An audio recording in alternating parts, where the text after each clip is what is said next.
সকলে সাবিত্রীর চিৎকার চেঁচামেচি শুনে বাগানে প্রবেশ করতেই দৃশ্যটা দেখতে পেল। বাগানের সবচেয়ে প্রাচীন আম গাছটার ডালে ঝুলছে বিনোদিনীর নিথর দেহ, পরনে সেই বেগুনি শাড়ি। তার কোটরা কত চোখ দুটো যেন এক বুক অভিমান নিয়ে তাকিয়ে আছে এই নিষ্ঠুর পৃথিবীর পানে।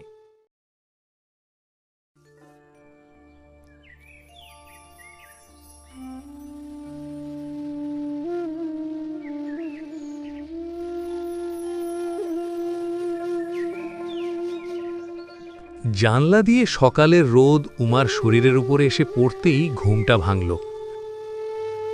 ধর্মর করে বিছানায় উঠে বসল সে। আজকাল দেরি করে ঘুম থেকে উঠলে শাশুড়িমার চিৎকার চেঁচামেচি করেন না, আর এসবই যে তার ওই পেটের জন্য সেটা উমা বোঝে। এসব ভাবতে ভাবতে মাথাটা একটু পরিষ্কার হতেই উমা অনুভব করল গত রাতের ঘটনাটা কি তবে স্বপ্ন? কিন্তু এত জীবন্ত স্বপ্ন হয়?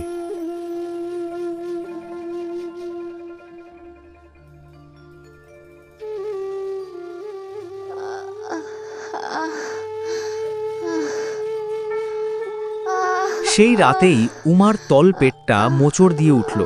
শুরু হলো এক অসহ্য যন্ত্রণা। এই যে প্রসব বেদনা, সে আর কাউকে বলে দিতে হলো না। প্রণব পাগলের মতো বেরিয়ে গেল ডাক্তারের খোঁজে। কিন্তু বেশ কিছুক্ষণ পর হতাশ হয়ে ফিরে এলো সে। এই সময় এগিয়ে এলো সাবিত্রী। সে এতক্ষণ দরজার আড়ালে দাঁড়িয়ে সব দেখছিল। পরনের শাড়িটা কোমরে শক্ত করে পেঁচিয়ে সে সামনে এসে দাঁড়ালো। সে প্রণবের দিকে তাকিয়ে বেশ জোর গলায় বলল, ছোটবাবু, তুমি এমন ভাঙ্গা পড়লে চলবে নাই। ডাক্তার আসে নাই তো কি হয়েছে, আমি তো আছি। আমি এই বাড়ির কাজের লোক বটে, কিন্তু আমার মা ছিল এই তল্লাটের নাম করা দায়ী। ছোট বৌমা আর তার বাচ্চার কোনো ক্ষতি আমি হতে দেব না। মায়ের নাম নিয়ে আজ আমি দায়ী মায়ের কাজ করব। বাড়ির একতলার দক্ষিণের ঘরটাকে আতুর ঘর বানানো হয়েছে। ভেতরে চলছে জীবন ও মৃত্যুর এক লড়াই। উমার আর্তনাদে দেওয়ালগুলো যেন কেঁপে উঠছে। যন্ত্রণায় ছটফট করছে সে। তার মনে হচ্ছে শরীরটাকে কেউ দুটুকরো করে ছিঁড়ে ফেলছে যেন। মহেশ্বরী দেবী মাথার কাছে বসে উমার মাথায় হাত বুলিয়ে দিচ্ছেন। তিনি এখন শুভক্ষণের অপেক্ষায় আছেন। কয়েক ঘন্টা মরণপণ যন্ত্রণার পর যখন মনে হচ্ছিল উমার প্রাণটা হয়তো আর থাকবেই না, ঠিক তখনই আকাশ কাঁপিয়ে কান্নার শব্দ ঘোষণা করল কন্যা সন্তান এসেছে। এতদিন পর আবারও মহেশ্বরী দেবীর সেই সুখের হাসিটা ফুটল। চৌধুরী বাড়ির রক্ত, যার অপেক্ষাতেই এতদিন তিনি ছিলেন। নবজাতককে কোলে তুলে নিলেন তিনি। বাচ্চাটা একভাবে কেঁদে চলেছে। মহেশ্বরী দেবী হাসি মুখে খানিকক্ষণ চেয়ে রইলেন। তারপর মুখ তুলে সাবিত্রীকে ইশারা করতেই সে হঠাৎ কাঁদতে আরম্ভ করল। ও মা গো, কি সর্বনাশটাই না হলো গো, কি সর্বনাশ হয়ে গেল।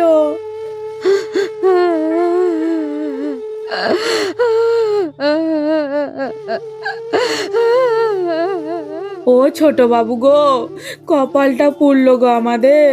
ও গো, কি অলক্ষণের ব্যথা উঠলো গো। কি হয়েছে সাবিত্রী? কাঁদছো কেন? উমা ঠিক আছে তো? আর আমার বাচ্চা? ছোট বৌমা ঠিক আছে গো, কিন্তু বাচ্চাটাকে বাঁচাতে পারলাম নাই গো বাবু। মরা মেয়ে হয়েছে গো, পেটেই ময়রা ছিল মনে হয়। কথাটা শুনে প্রণবের মনে হলো মাথার ওপর থেকে যেন ছাদ সরে গেল। মহাপ্রলয়ের বাজটা যেন নারকেল গাছে নয়, সরাসরি তার বুকের ওপরে এসে পড়ল। প্রণব অস্ফুট স্বরে কিছু একটা বলতে গিয়েই টাল সামলাতে না পেরে মেঝের ওপরে লুটিয়ে পড়ল। জ্ঞান হারানোর আগে তার কানে শুধু বাজতে লাগলো একটা বাচ্চা মেয়ের আকাশ ফাটা কান্না।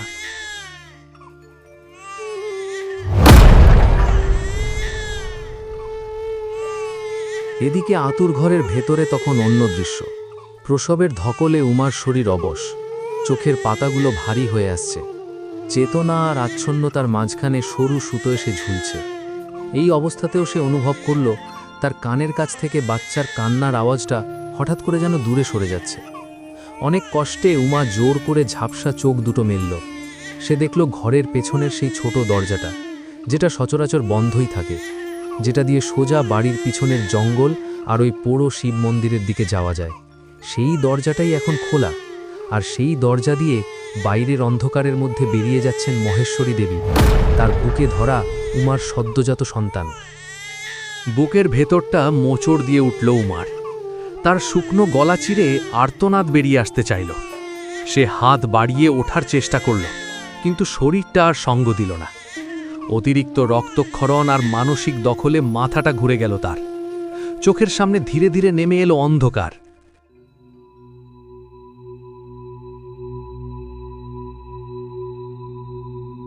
জ্ঞান যখন ফিরল, উমার মাথার ভেতরটা তখন ভোঁ ভোঁ করছে। চোখের পাতাগুলো ভীষণ ভারী। সে চোখ মেলতেই দেখল সে শুয়ে নেই, বরং আধশোয়া অবস্থায় পাথরের মেঝের ওপরে পড়ে আছে। ধড়ফড় করে উঠতে বসতে গিয়েই বুঝল তার হাত পা শক্ত পাটের দড়ি দিয়ে থামের সাথে বাঁধা। শরীর নাড়ানোর তিলমাত্র ক্ষমতা নেই। দাউ দাউ করে জ্বলছে একটা বিশাল যজ্ঞকুণ্ড। আগুনের লেলিহান শিখাগুলো সাপের জিভের মতো লকলক করে ওপরে উঠছে, আর সেই আগুনের লালচে আলোয় ক্রমে আলোকিত হচ্ছে মন্দিরের গর্ভগৃহটা। জায়গাটা চিনতে উমার এক মুহূর্ত সময় লাগল না। এসেই বাড়ির পিছনের পুরনো শিব মন্দিরটা, যেখানে বিনোদিনী আসত। যজ্ঞের আগুনের ধোঁয়ায় আর পোড়া ঘিয়ের গন্ধে বাতাসটা ভারী হয়ে আছে। যজ্ঞকুণ্ডের ঠিক সামনেই পিঠ করে দাঁড়িয়ে আছে একজন মানুষ। তার আপাদ মস্তক ঢাকা একটা কুচকুচে কালো আলখাল্লায়। মাথায় কালো হুড থাকায় মুখটা বোঝার উপায় নেই। স্থির হয়ে দাঁড়িয়ে সে চেয়ে আছে যজ্ঞের আগুনের দিকে। আর যজ্ঞবেদীর একপাশে বসে আছে এক জটাধারী তান্ত্রিক। আগুনের দিকে চেয়ে সে এক মনে আহুতি দিচ্ছে, কিন্তু সেই স্থানের আরও একটি জিনিসের উপরে নজর পড়তেই তার বুকের ভেতরটা দুমড়ে মুচড়ে গেল। তার গলা দিয়ে একটা আর্তনাদ বেরিয়ে আসতে চাইল। তান্ত্রিকের ঠিক সামনেই পোতা আছে একটা বহুদিনের পুরনো কালচে কাঠের হাঁড়িকাঠ, আর সেই হাঁড়িকাঠের হাঁ করা মুখের ভেতরে দেওয়া হয়েছে উমার সদ্যজাতক ফুটফুটে মেয়েটাকে। বাচ্চাটা কাঁদছে না, হয়তো কোনো তান্ত্রিক প্রক্রিয়ায় তাকে আচ্ছন্ন করে রাখা হয়েছে। এবার হঠাৎ কালো আলখাল্লা পরা মূর্তিটা নড়ে উঠল, ঘুরল উমার পানে, তারপরে ধীর পায়ে এগিয়ে এলো তার দিকে।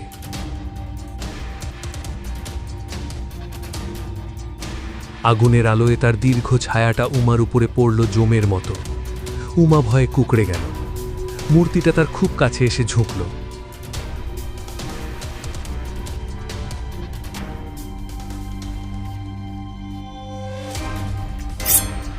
কোনো কথা না বলে মূর্তিটা খপ করে উমার হাতের কবজিটা চেপে ধরল।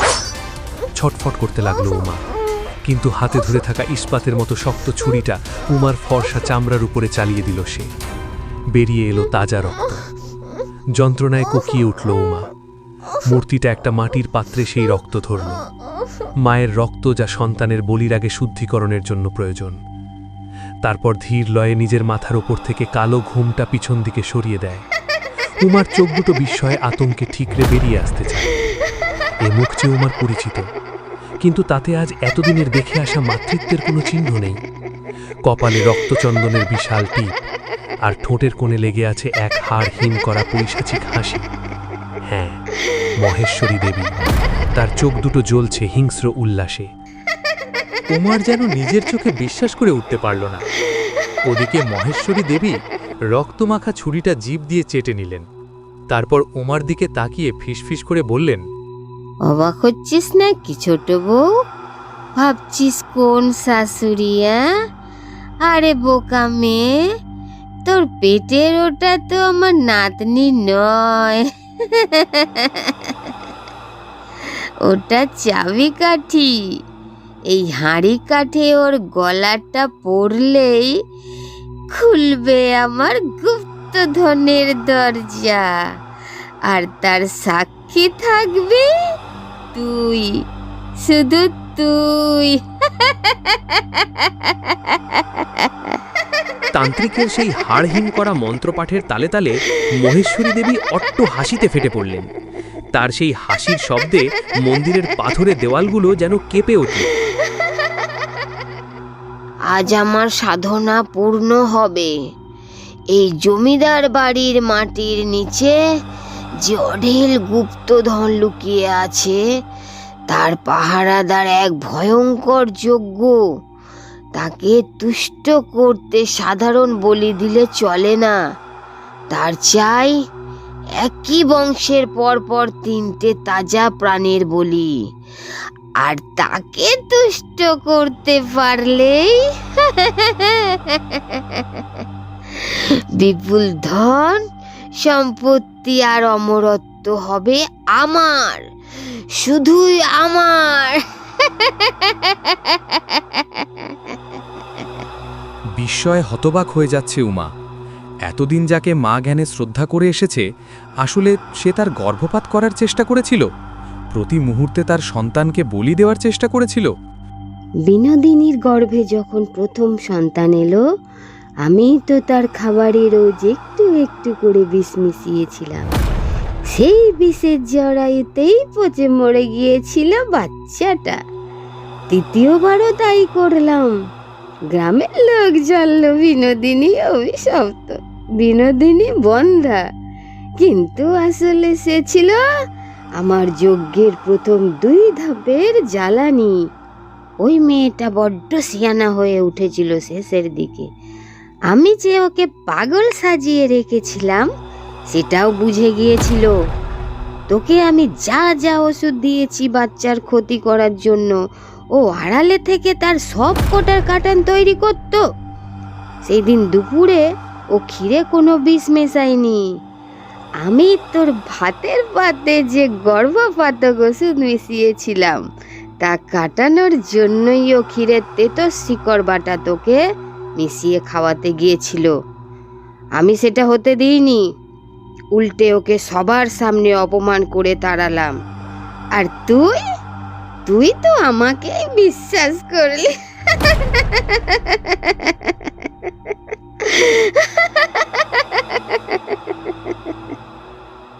উমার 2 চোখ বেয়ে তখন অঝোর ধারায় জল ঝরছে, তার বুকের ভেতরটা অনুশোচনার আগুনে পুড়ে যাচ্ছে। আর সেই সিঁড়ির ঘটনা, সিঁড়িতে তো তেল আমি ফেলেছিলাম যাতে তুই পড়ে যাস, আর তোকে বাঁচাতে যে বিনোদিনী আসবে সেটাও আমি জানতাম। আর দেখ, বাকিটাও হলো আমার পরিকল্পনা মাফিক। ওরে অভাগী, ও তোকে ধাক্কা দেয়নি, ও তোকে জাপটে ধরে বাঁচাতে চেয়েছিল। কিন্তু কপাল, তুই ভাবলি ও তোকে মারতে এসেছে। বিনোদিনী আমার পথের কাঁটা হয়ে দাঁড়িয়েছিল। ও আমার তন্ত্র সাধনার ব্যাপারে সন্দেহ করতে শুরু করেছিল। আর শেষমেশ সেদিন পূর্ণিমার রাতে ও আমাকে আর ওই তান্ত্রিক বাবাকেই মন্দিরে গোপন ক্রিয়া করতে দেখে ফেলেছিল। তাই ওকে বাঁচিয়ে রাখা গেল না।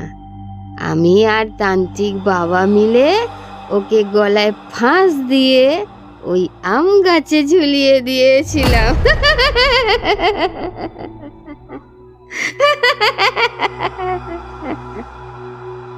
উমা ঘৃণায় চোখ বন্ধ করে ফেলল।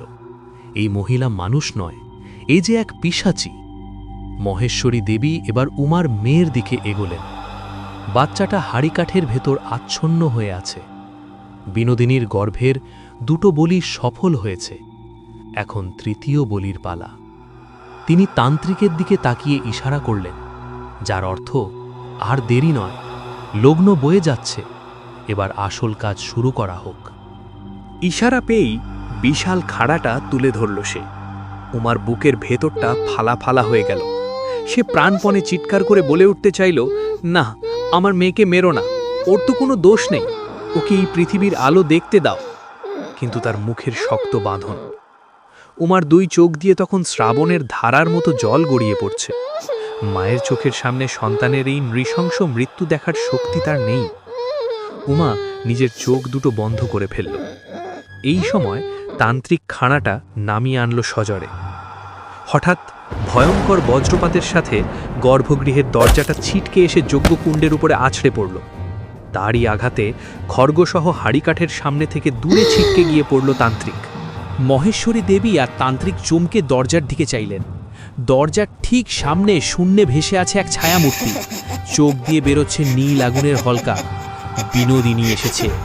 মহেশ্বরী দেবী ভয়ে কয়েক পা পিছিয়ে গেলেন।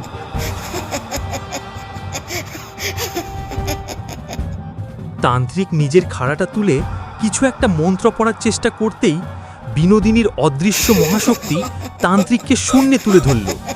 তারপরে শুরু হলো এক বীভৎস দৃশ্য। বিনোদিনীর প্রেতাত্মা অদৃশ্য হাতে তান্ত্রিকের মাথাটা ধরে ধীর গতিতে ঘোরাতে শুরু করলো। পরক্ষণে তান্ত্রিকের ঘাটটা অদ্ভুত এক অসম্ভব কোণে বেঁকে পিঠের দিকে ঘুরে গেল। তারপর সেই মুচড়ে যাওয়া দেহটাকে সজোরে ছুঁড়ে মারল মন্দিরের পাথরে দেওয়ালের গায়ে। তান্ত্রিকের এহানো অবস্থা দেখে মহেশ্বরী দেবীর জ্ঞান হারানোর উপক্রম। তবুও তিনি হামাগুড়ি দিয়ে পালানোর চেষ্টা করতেই বিনোদিনীর ছায়া তার পথ আটকালো।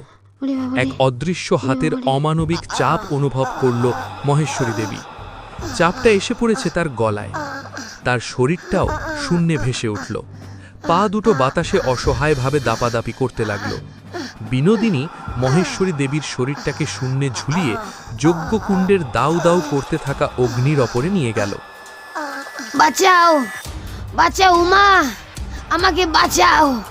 বিনোদিনী ছেড়ে দাও, আমাকে ছেড়ে দাও, আমি তোমার মা। ছেড়ে দাও, ছেড়ে দাও, ছেড়ে দাও। আহ বিনোদিনী এক প্রবল আক্রোশে মহেশ্বরী দেবীকে সজোরে আছড়ে মারল যজ্ঞকুণ্ডের জ্বলন্ত আগুনের ঠিক মাঝখানে। আগুনের লেলিহান শিখাগুলো ক্ষুধার্ত রাক্ষসের মতো তাকে গ্রাস করে নিল।